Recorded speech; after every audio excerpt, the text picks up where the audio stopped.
Unidade 3. A Sociologia e as Instituições Sociais. Aula 5.2. Conteúdo: o Estado. Habilidade: compreender noções iniciais de Estado na Sociologia. Olá! Vamos dar continuidade aos nossos estudos em Sociologia. Mas antes de vermos os novos conteúdos, vamos fazer uma breve revisão do que foi apresentado na aula anterior. Na aula anterior, nós trabalhamos uma instituição social. Qual foi? A família. E vimos o seu sentido etimológico, o sentido da palavra, que vem lá do latim, do termo famulus, e designava o escravo que servia a casa, sob a autoridade de um patriarca, ou também o conjunto de escravos que serviam sob o mesmo teto, que chamava-se família. Vimos que a família, como instituição social, é aquilo que reúne características que a qualifica como tal. Por isso, é o conjunto de regras e procedimentos padronizados socialmente e reconhecidos por aquela mesma sociedade, aceitos e sancionados, e possuem um grande valor social. Dentre as muitas funções da família, atribuídas à família, podemos dizer que família é o espaço onde o indivíduo desenvolve os primeiros traços de socialização e interação social. Diante dessas informações sobre família, nós vimos que as famílias podem ser diferentes quanto ao número de casamentos. Pode ser monogâmica, que significa um só casamento, uma só pessoa, ou poligâmica, que pode ser um casamento com duas ou mais pessoas. Neste caso, pode ser uma mulher casada com 2 ou mais homens ou um homem casado com 2 ou mais mulheres. E além do casamento, que não é a única coisa que vai definir a família, nos dias atuais, nós podemos enumerar os seguintes tipos de família: matrimonial, informal, monoparental, anaparental, eudemonista e homoafetiva. Dito isto, vamos iniciar o conteúdo da nossa aula e vamos começar com o desafio do dia. Estado de espírito, estados da matéria, estado do Amazonas, estado gerúndio do verbo estar, e etc. Afinal, que estado nós queremos? Assista ao vídeo para descobrir.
E dando continuidade ao nosso conhecimento sobre instituições sociais, vamos conhecer a partir de agora uma nova instituição social, nova para nós que estamos caminhando nesse conhecimento sociológico.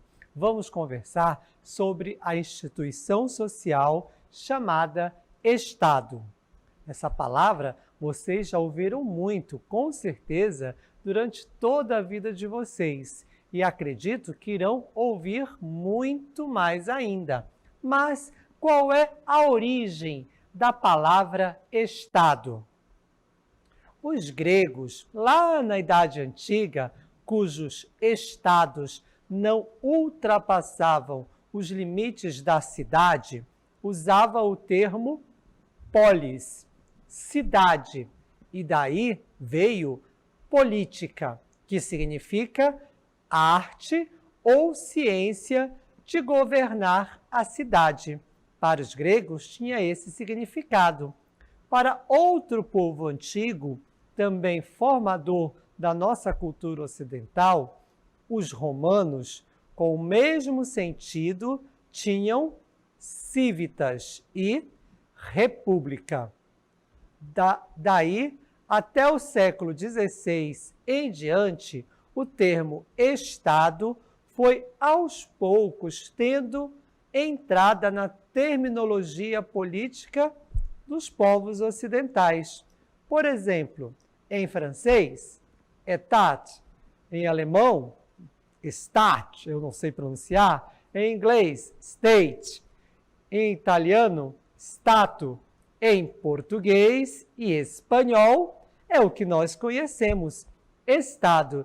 E qual o significado mesmo deste termo? Conhecemos um pouco da origem da palavra, mas qual é o significado desta palavra na nossa vida, na nossa sociedade, para a sociologia? Voltemos mais um pouco à Grécia Antiga, quando Aristóteles, lá no século IV a.C., escreveu uma obra denominada A Política.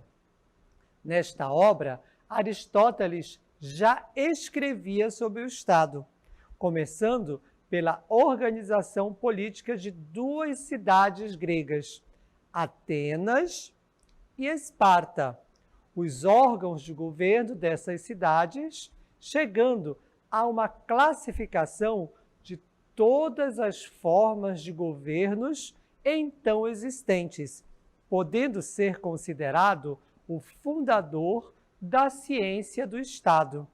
É isso mesmo. Este termo que nós acabamos de conhecer em sua origem, através dos gregos, dos romanos, Aristóteles já tinha definido como um termo que vai definir no futuro, nos dias atuais, a ciência do Estado, ou o estudo desta instituição social, principalmente pela sociologia. E isso foi colocado na obra de Aristóteles chamada A Política. Outro filósofo grego, também no século IV a.C., Platão, escreveu outra obra que foi denominada A República. No entanto, existe uma diferença entre Platão e Aristóteles. Enquanto Aristóteles estudou o Estado real, como ele era na prática, de verdade, como existia na época em que eles viveram, procurando descobrir os princípios que o regiam, Platão, por outro lado, descreveu o estado ideal, aquele estado idealizado das ideias, tal como devia ser e não como ele é, de acordo com a sua própria concepção do homem e do mundo. Logo a seguir, Cícero, 2 séculos depois, antes de Cristo, vai fazer uma análise jurídica e moral do Estado romano, do que ele era e do que ele deveria ser. Vejam que Cícero, 200 anos depois, vai juntar o que Aristóteles viu na prática e definiu, na sua obra A Política, e o que Platão vai definir em sua obra A República como o que ele acreditava que deveria ser. Cícero faz o quê? Ele junta os dois conhecimentos do que era e do que deveria ser o Estado na prática. Mas a história continua e esse termo, tão presente na organização social daqueles povos, daquelas sociedades antigas, chega até a Idade Média. E a sociedade, por sua vez, continuava organizada, só que agora de um modo diferente. Quando eu digo agora, lá na Idade Média, estava assumindo uma nova configuração. E para isso, este termo Estado precisaria ser redefinido. É claro que usando elementos, usando alguns pontos já colocados por Aristóteles, Platão, Cícero, dentre outros que nós não citamos, mas que servirão de base para o Estado agora, já na Idade Moderna, depois da Idade Média, para fundar a teoria geral do Estado. E quem fez isso lá no século XVI foi Maquiavel, Nicolau Maquiavel, que escreveu a obra que vocês estão vendo aí, a obra chamada O Príncipe. Nesta obra, Maquiavel lançou os fundamentos da política. Exatamente. E ele escreveu a arte de atingir, exercer e conservar o poder. Vejam que esta obra foi escrita por volta dos anos de 1700, lá no século XVI, por Nicolau Maquiavel. E ele colocava o Estado como uma arte. Mas que tipo de arte? Ele coloca aquela arte que tem a finalidade, que tem o objetivo de atingir para exercer e conservar o poder.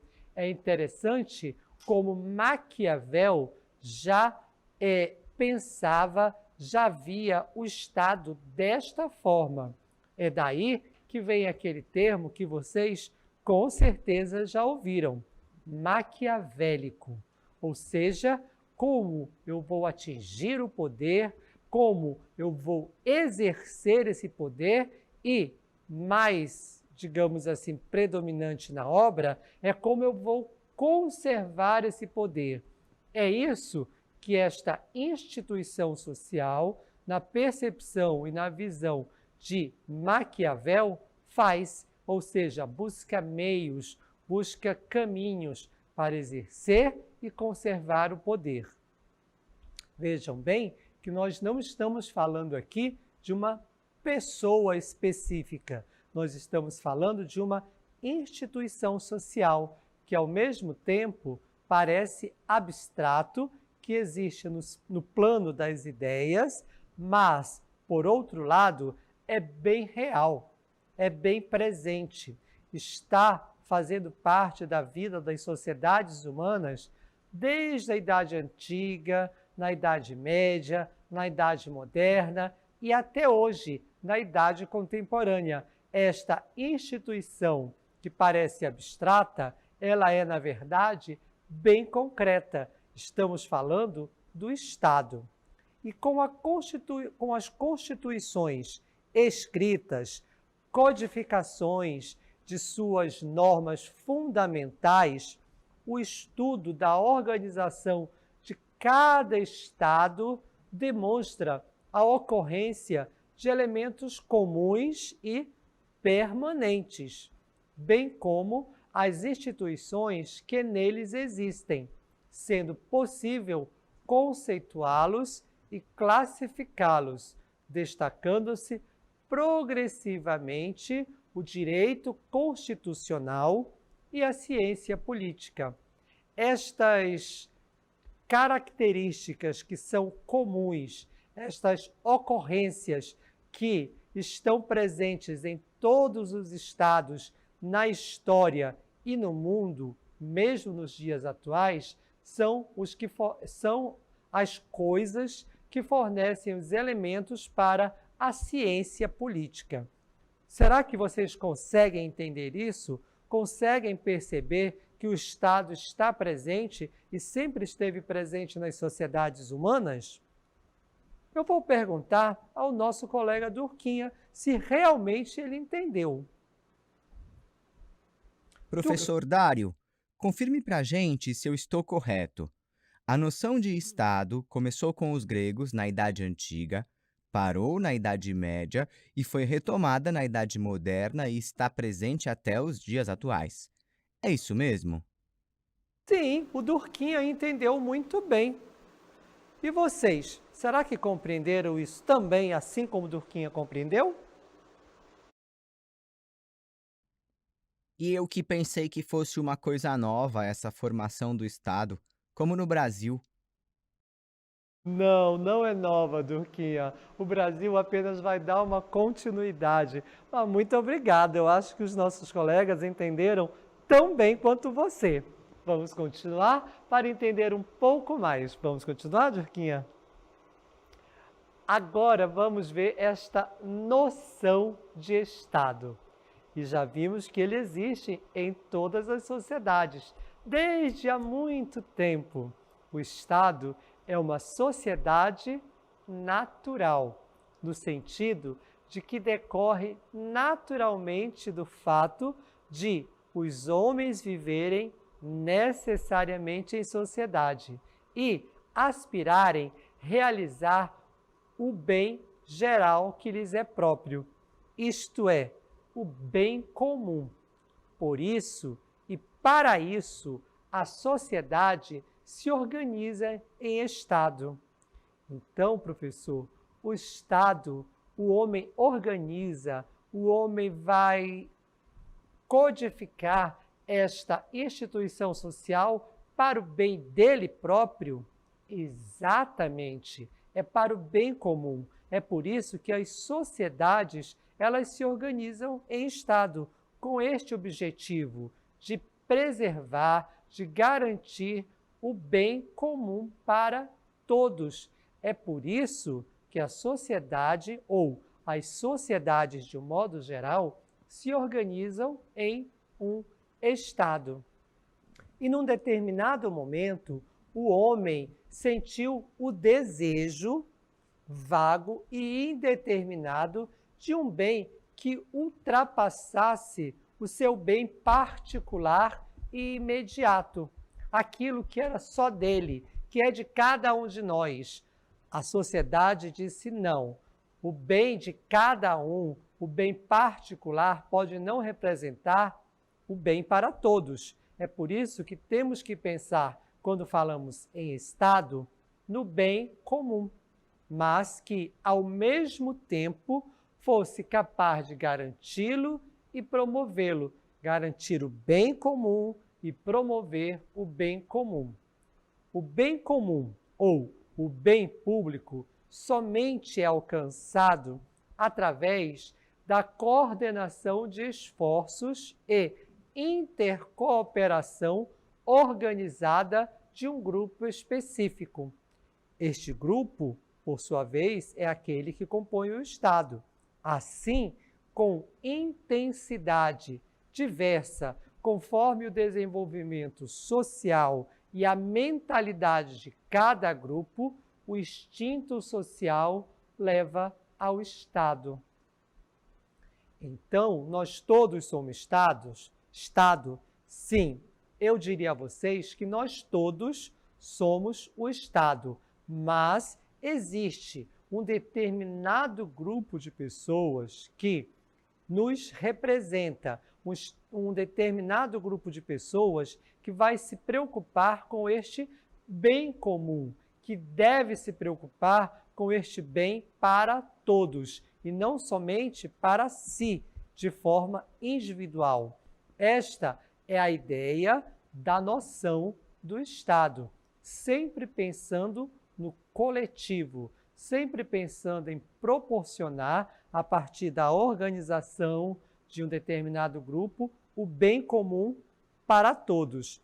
Percebam que esta é a noção geral de Estado. Teoricamente falando, o Estado deve significar isso.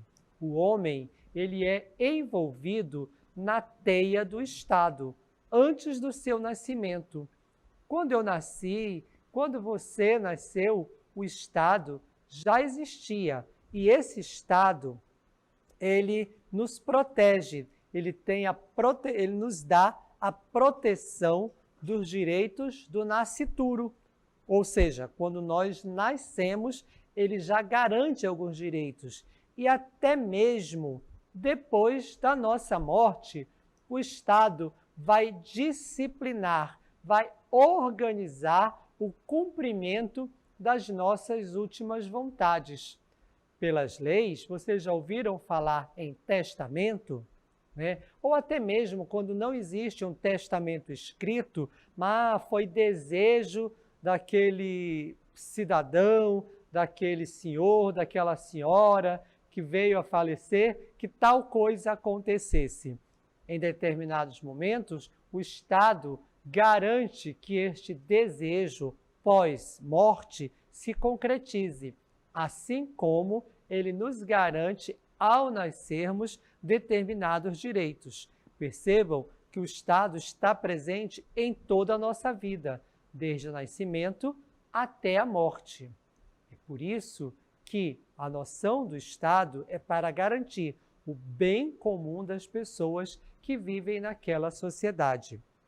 E, voltando à origem do Estado, sobre o aspecto do surgimento do Estado, existem algumas posições que são fundamentais e que nós vamos trazer aqui para vocês, para que vocês percebam como este homem, como nós, enquanto seres humanos, vamos nos organizar para criar esta entidade, esta instituição social chamada Estado.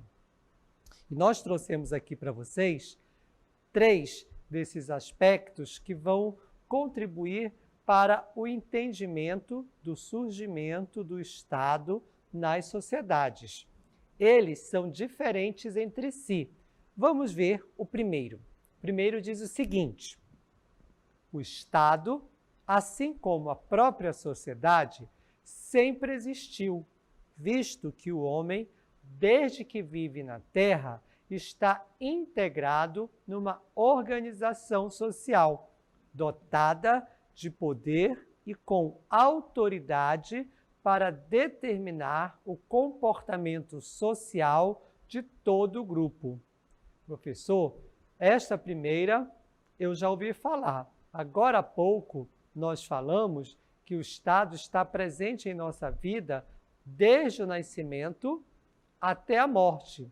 Durante toda a nossa vida ele está presente e ele tem o poder de organizar a nossa vida social. É por isso que alguns autores dizem que o Estado, assim como a própria sociedade, sempre existiu, visto que o homem vive na Terra e está integrado a uma organização social.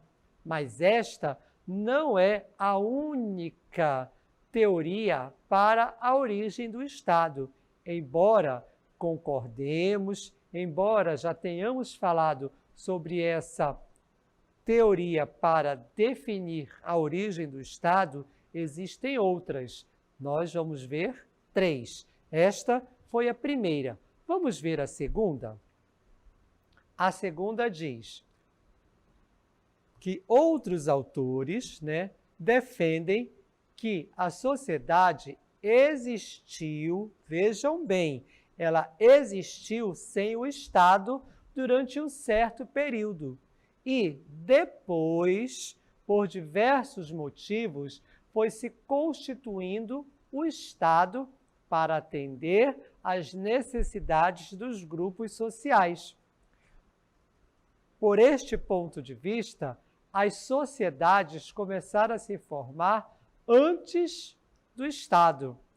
Os homens, as pessoas começaram a se organizar e aí perceberam que havia a necessidade de algo que organizasse as suas vidas naquele espaço, que organizasse a sua sociedade. Para estes autores, O Estado nem sempre existiu. Ele só vai existir a partir da necessidade de organização que as pessoas sentem em sociedade. Vamos avançar e ver um terceiro ponto de vista sobre a origem do Estado. Outros autores somente admitem como Estado a sociedade política dotada de certas características bem definidas, e isto só vai ocorrer a partir do século XVII. É só a partir deste momento, quando se escreve, se define o Estado, até mesmo como objeto de estudo da ciência, que esses autores vão dizer. É a partir deste momento em que o Estado é definido como estudo, como objeto da ciência, que ele vai passar a existir. Vejam que são 3 pontos de vista diferentes e que, ao mesmo tempo, se completam, se complementam. É importante que nós tenhamos esta noção. A formação do Estado, existem outras teorias. Vamos continuar que a formação originária do Estado, ou seja, é uma formação natural, que afirma que o Estado se formou naturalmente e não por ato voluntário. A formação contratual, afirmando que um acordo de vontades de alguns homens ou de todos que levou à criação do Estado. O Estado, portanto, diz respeito a um importante mecanismo de coerção social para a qual a sociologia e a ciência política têm se debruçado. Vimos agora há pouco que o Estado é um objeto de estudo da sociologia e também da ciência política, porque o Estado é uma instituição social que desempenha várias funções, para as quais uma delas, ou a principal, é ser um elemento de coerção de uma sociedade politicamente organizada. Exatamente, o Estado, ao mesmo tempo que ele organiza, ele pode praticar a coerção, ou seja, se as pessoas que estão sob o domínio daquele Estado não se comportarem como ele determina, ele pode puni-las.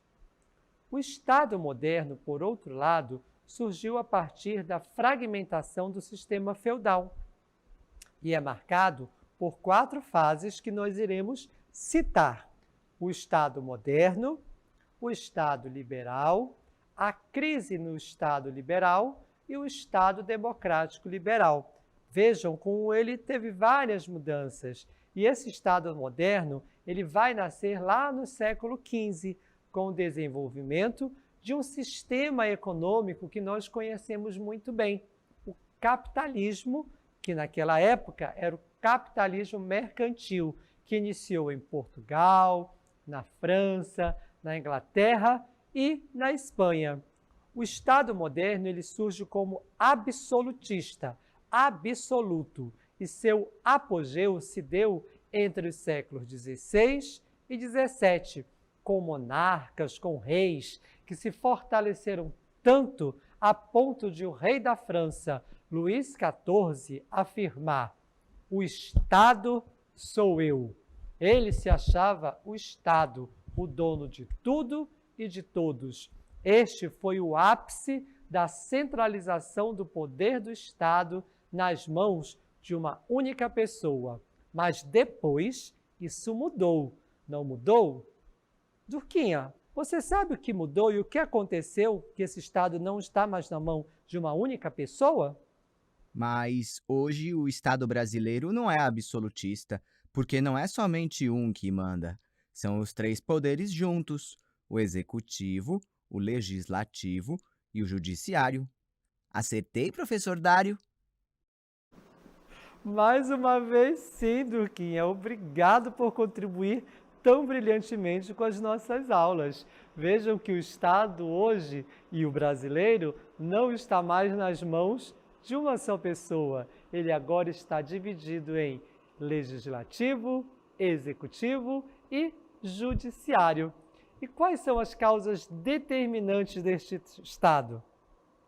São a origem da família, ou patriarcal, ou cada família primitiva que se ampliou e que deu origem ao Estado, a origem em atos de força, de violência ou conquista, a superioridade de força de um grupo social permitiu-lhe submeter um grupo mais fraco, nascendo o estado dessa conjunção de dominantes e dominados. A origem em causas econômicas ou patrimoniais, o acúmulo de riquezas individuais deteriorou a convivência harmônica, surgindo assim a necessidade do reconhecimento de novas formas de aquisição da propriedade, que se desenvolviam a partir da necessidade do homem acumular riqueza e que dividia a sociedade entre classes, sendo a classe possuidora exploradora da não possuidora, dominando-a, nascendo assim a instituição estadual. Percebam que aí já temos alguma diferença. A origem no desenvolvimento interno do Estado na sociedade é o próprio desenvolvimento espontâneo da sociedade, que deu origem a este mesmo Estado. Vamos ver um pequeno vídeo sobre esses teóricos do Estado moderno para entendermos um pouquinho mais. Na verdade, nosso sistema político atual foi o resultado de uma variedade de pensadores que teorizaram o Estado moderno e sua importância e determinação na vida dos indivíduos. É por isso que nunca podemos dizer que o presidente, no nosso caso, a presidenta, possui poderes absolutos, pois ela nunca governa sozinha. O Estado brasileiro é assim. Nós temos uma Constituição, que é a de 1988, que cria o paradigma do Estado democrático de direito e que pressupõe a vinculação dos atos estatais e do legislador à Constituição Federal, seguindo vários princípios importantes que nós vamos destacar apenas alguns deles. Que a nossa República, o nosso Estado, ele é uma república federativa do Brasil e tem uma soberania popular como substrato da soberania interna e externa e estrutura constitucional do Estado democrático de direito.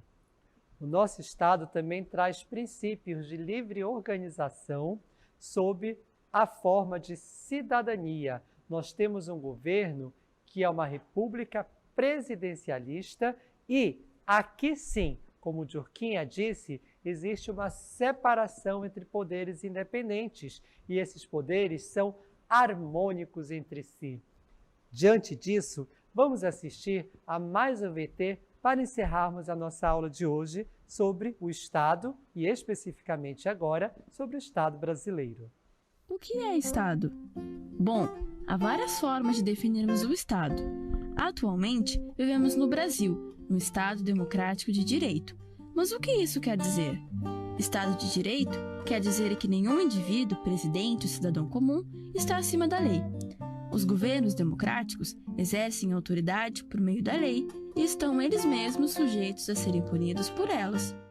Reflitam sobre isso e podemos voltar a conversar depois mais um pouco, não é, professor Josinho? Exatamente. Amanhã a gente estará de volta, lembrando que amanhã nós temos a nossa primeira aula, depois a revisão e a nossa avaliação, né, professor? Exatamente. Então, convidamos a todos que se façam presente na aula de amanhã, que é muito importante. Então, até a próxima aula e obrigado.